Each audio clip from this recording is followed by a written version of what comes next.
দর্শক পাশের ছবিটা দেখতে পাচ্ছেন সেখানে একজন কুণাল ঘোষ এক হাতে গীতা এবং কি এক হাতে কোরআন ধরে আছেন। বুঝতে পারছেন এটা এখনই কেন পোস্ট করা হলো? কুণাল ঘোষ কেন এই ফটোটা পোস্ট করেছেন? কারণ তিনি দেখাতে যাচ্ছেন উদারতা। দেখুন, আমি প্রত্যেকটা ধর্মকে সমান করি। আপনার এখন বর্তমানে ইয়েতে দেখেছেন যে কি হলো, সেই ব্রিগেডে 5 লক্ষ কণ্ঠে গীতা পাঠ হলো এবং কি এদিকে বাবরি মসজিদের শিলান্যাস হলো। হুমায়ুন কবির দ্বারা বাবরি মসজিদের শিলান্যাস হলো। তো এখানে আপনারা একটা জিনিস বুঝতে পারছেন যে কোথাও না কোথাও একটা হিন্দু মুসলিমের মধ্যে একটা শুরু হয়ে যাচ্ছে, মানে হওয়ার মতো আর কি, এরকম আর কি, যে হিন্দুরা 5 লক্ষে গীতা পাঠ, এদিকে আবার হুমায়ুন কবির বাবরি মসজিদের শিলান্যাস। তারপর আবার ওই দিনেই যেদিন গীতা পাঠ হয় 5 লক্ষ কণ্ঠে, ওই দিনেই আবার ওই সময় আবার হুমায়ুন কবির বলে যে আমিও করব লক্ষ কণ্ঠে কোরআন পাঠ, লক্ষ কণ্ঠে কোরআন পাঠ করব, এটা আবার হুমায়ুন বলে। তার মানে বুঝতে পারছেন বিজেপি যেভাবে যাচ্ছে হিন্দুদেরকে নিয়ে, ঠিক একইভাবে হুমায়ুন কবিরও মুসলিম সম্প্রদায়কে নিয়ে সেরকমই ভাবে যাচ্ছে। তো এক্ষেত্রে হিন্দু মুসলিমের মধ্যে একটা কোথায় একটা বিভেদ সৃষ্টি হওয়ার মতো একটা আভাস পাওয়া যাচ্ছে। কিন্তু এই কুণাল ঘোষ তিনি এই ফটোটা এই সময় পোস্ট করলেন, কারণ এই ফটোটা যদি এই সময় পোস্ট করি তাহলে এর মান্যতা বেশি পাবে। মানে খুব চালাক। তিনি বলতে চাচ্ছেন যে আমি হিন্দু, মানে কুণাল ঘোষ হিন্দু, কিন্তু আমি প্রত্যেকটা ধর্মকেই করি, সম্মান করি। ঠিক আছে, সম্মান করেন, খুব ভালো, সবাই সম্মান করে, আমিও সম্মান করি। কিন্তু তার মানে এই নয় যে হাজার হাজার লোকের সামনে আমাকে, মানে কুণাল ঘোষকে ডাকলো এবং কি সেখানে কোরআন পড়তে বললো, কোরআন পড়লো, নামাজ পড়তে বললো কুণাল ঘোষকে, নামাজও পড়লো। এটা না সম্মান করা, এটা না। এবার আবার হাজার হাজার লোকের ভিড়ে আবার আপনাকে মনে করতে খ্রিস্টান ধর্মের মানুষজন ডাকলো এবং কি সেখানে খ্রিস্টান ধর্ম রীতিরেওয়াজ করতে বলল, করলেন, এবং কি খ্রিস্টান ধর্মের যে ধর্মগ্রন্থ আছে সেটাও পড়ে শোনাতে বলল, আপনি শোনালেন। এটা না সম্মান করেন। মানে কি, আপনি হিন্দু, আপনার হবে হিন্দু, মানে রীতিরেওয়াজটা। এবার পরের অন্য ধর্মের সম্মান মানে সেটাকে আমি রীতিরেওয়াজ মানব, সেটা সেই ধর্মের নিয়মকানুন, যেমন সেই নিয়মকানুন অনুযায়ী চলবো, সেটা না।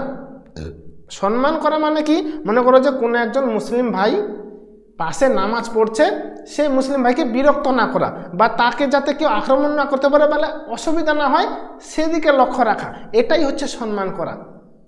ওই আমি বর্তমানে হিন্দু মুসলিমের একটা চলতেছে বলে আমি একদিকে এক হাতে গীতা পাঠ এবং কি একদিকে পবিত্র কোরআন নিয়ে ফটো একটা তুলে দিলাম, সোশ্যাল মিডিয়াতে ছেড়ে দিলাম, হয়ে গেলেন আপনি হ্যাঁ কুণাল ঘোষ সব ধর্মকে সম্মান করে।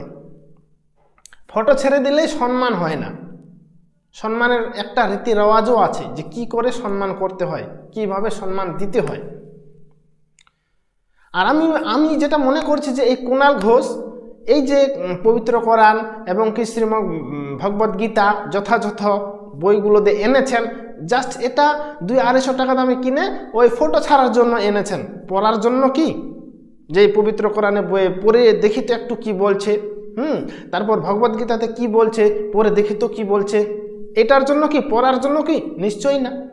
জাস্ট ফটো, হ্যাঁ এখন হিন্দু মুসলিমের একটু বিক্ষোভ একটু আবহাওয়া পাওয়া যাচ্ছে, আমি ছেড়ে দিই, তাহলে টিএমসিকে এবং কি আমাকে বলতে পারবে না যে আমরা অমুক ধর্মকে মানি না নাকি, বা সম্মান করি না। তার জন্য কি বললো, এক হাতে ভগবদ গীতা এবং কি এক হাতে পবিত্র কোরআন ছেড়ে দাও সোশ্যাল মিডিয়াতে, আর লিখে দাও যে আমি সব ধর্মকে সম্মান করে মানি।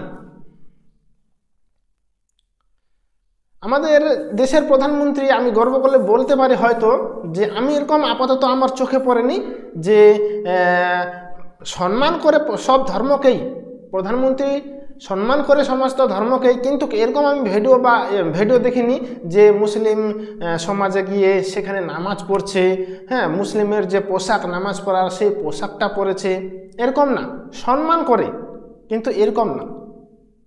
কিন্তু মেন হাইলাইটলি আমরা হিন্দু, আমরা সনাতন ধর্মী, সেটাকে প্রথমে মান্যতা দিতে হবে। কারণ নিজের ধর্মকে সবাই বলে এবং এটা প্রমাণিত যে নিজের ধর্মকে যে সম্মান দিতে পারবে না সে ব্যক্তি কোনো ধর্মকে সম্মান দিতে পারবে না। ফলে আগে নিজের ধর্মটাকে সম্মান দিতে হবে, তারপর পরের ধর্মটাকে। এবার নিজের ধর্মটাকে যদি সম্মান দিতে না পারি, রক্ষা না করতে পারি, তাহলে অন্যের ধর্মকে কিভাবে সম্মান করবে? তাহলে তো সেটা সম্মান দিলেও লোক দেখানি হয়ে যাবে, লোক দেখানি হয়ে যাবে যে দেখো আমি সম্মান দিচ্ছি নাকি, কিন্তু ভিতরে ভিতরে ফায়দা তোলার থাকে, প্ল্যান থাকে। তো দর্শক, এই হচ্ছে এই ফটোটা দিয়ে আমার মনে হচ্ছে এটাই প্রকাশ পাচ্ছে। জানি না আপনাদের মনে কি প্রকাশ পাচ্ছে, আপনারা কি ভাবছেন, বা এই ফটোটাতে দিয়েছে এতে আপনারা সত্যিই কি কুণাল ঘোষকে মানছেন যে না সমস্ত ধর্মকে করে সম্মান করে করে।